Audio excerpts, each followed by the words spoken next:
फैसल हकीम साहब से सारी सूरत हाल आपके सामने है कि इतना बड़ा ड्रग नेटवर्क के खातून चला रही थी। धड़ल्ले से वो कहते हुए नजर आ रही है कि कोई मुझे पकड़ नहीं सकता, कब्रों से उठकर भी आ जाओगे तो मुझे नहीं पकड़ सकोगे। बहुत लोगों ने कोशिश की लेकिन वो रिटायर्ड हो चुके हैं। फिर फ़ोन किया जाता है कि हम आपको पकड़ना चाहते थे लेकिन हम आपको पकड़ नहीं सके। सर, किसकी सपोर्ट हासिल थी जिसके बिहाव पर ये बात की गई है?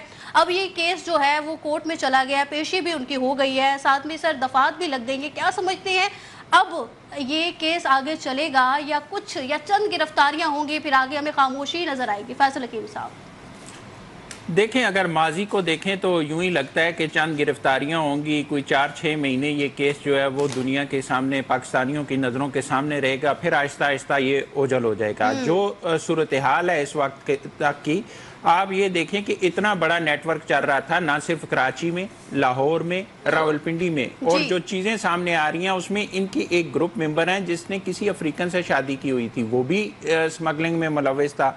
फिर जो चलाए जा रहे थे, अकाउंट चलाए जा रहे थे जिनसे पैसों की मुंतकली हो रही थी, रकूम जो है वो मुंतकिल हो रही थी, वो इनके अपने नाम पर नहीं थे। वो ज़ीशान जो पकड़ा गया, एक अकाउंट उसका था और एक किसी और नाम पे था, जहाँ से पैसे की मुंतकली जो है इनके अकाउंट में होती थी। 2 से 2.5 करोड़ रुपया माहाना की आमदन और उसके साथ साथ लाखों रुपए के जो है वो दिए जाने का इंकशाफ या दावे किए जा रहे हैं कि वो दिए जाते थे ताकि इन पर कानून जो है वो हरकत में ना आए, इनको पकड़ा ना जा सके, इनको हिरासत में ना लिया जा सके। ये बहुत सारे सवालात हैं। फिर जिस तरह से अदालत में आती हैं, जो हमारे कानूनदान थे उन्होंने बिल्कुल ठीक कहा कि उनके जो ख़वातीन पुलिस एहलकार थी साथ होनी चाहिए थी, लेकिन जो सूबाई वजीर थे उन्होंने जो है वो मुअत्तल की वो टीम जिसने पेश किया।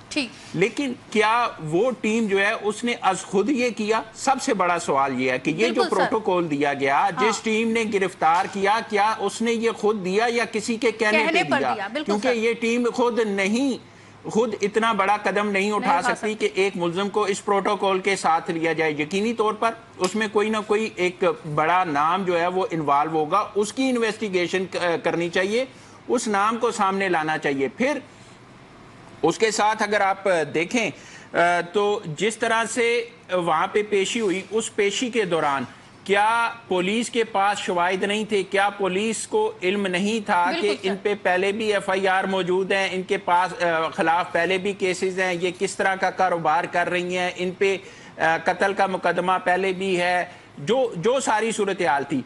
फिर वहाँ पे अदालत को मुतमईन क्यों नहीं कर सकी पुलिस और जो वकला थे कि इनका 14 रोज़ा रिमांड जो मांगा गया वो अदालत ने नहीं दिया? इसकी भी तहकीकात होनी चाहिए कि उसमें पुलिस इन्वॉल्व है, उसमें क्या सूरत हाल जो है वो इतनी कमज़ोर थी कि जो अदालत है वो मुतमईन नहीं हो सकी, या इसकी कोई और वजूहात है? वो चीज़ें सामने आनी चाहिए। देखें, हम हर ऐसे केस पे हम ये कह देते हैं कि ये टेस्ट केस है, और वो टेस्ट केस 6 महीने, 8 महीने, साल चलता है, उसके बाद नजरों से ओझल हो जाता है और हम भी भूल जाते हैं। लेकिन ये जो केस है ना, ये सिर्फ टेस्ट केस नहीं है, ये पाकिस्तान की नौजवान नस्ल के मुस्तकबिल का सवाल है।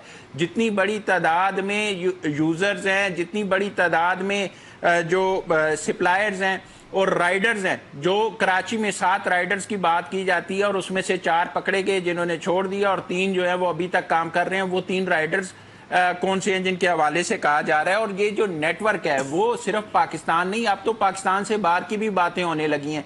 ये चीज़ें सामने आनी चाहिए, बिलखुसूस जिन लोगों के बड़े नाम जो हैं, अब बिला तफरीक उनके खिलाफ भी कार्रवाई होनी चाहिए अगर कोई नाम सामने आते हैं। सबसे बड़ा सवाल जो है वो प्रोटोकॉल है कि वो प्रोटोकॉल किसके कहने पे दिया गया और वो 14 रोज़ा रिमांड क्यों नहीं हासिल किया जा सका इतने केसेस होने के बावजूद? इनका जवाब जरूर आना चाहिए, और इनका जवाब जो है वो पुलिस और सूबाई हुकूमत की तरफ से आना चाहिए, और बिल्कुल एक टाइम लाइन के तहत ये तहकीकात करके वो नाम सामने लाए जाने चाहिए जो ये प्रोटोकॉल देते रहे।